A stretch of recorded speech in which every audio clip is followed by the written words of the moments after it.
Dinesh, you see the words of the German Chancellor. What do you make of that?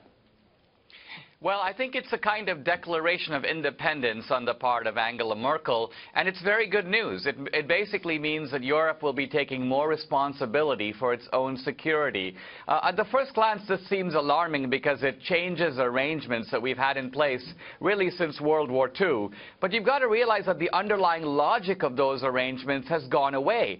In the 1940s, we said we'll pay for Germany's security because we were afraid that the Germans would get so strong that they would essentially invade and dominate the rest of Europe like they tried to do with Hitler.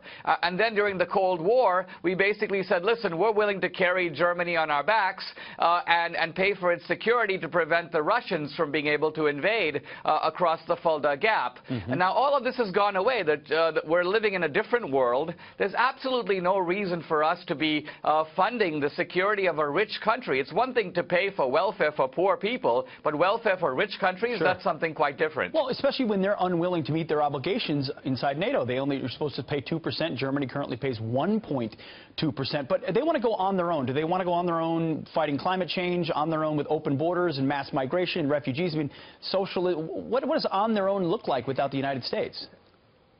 There is a little bit of a psychological gap that has opened up between Europe and the United States. On the issue of climate change, for example, look, Angela Merkel has no idea whether the world is getting hotter or colder. The temperatures in Germany are just the same as they were when she was a kid. But climate change is a pretext for these statist governments to exercise more control over their free market economies. That's why they like it so much, and Trump is just not willing to go along with it. Absolutely. Do you see this relationship getting stronger or frostier? Well, I think in some ways a kind of alliance of equals is much better than a kind of dependent alliance. Sure. Because a dependent alliance breeds a kind of insecurity and also a kind of entitlement mentality.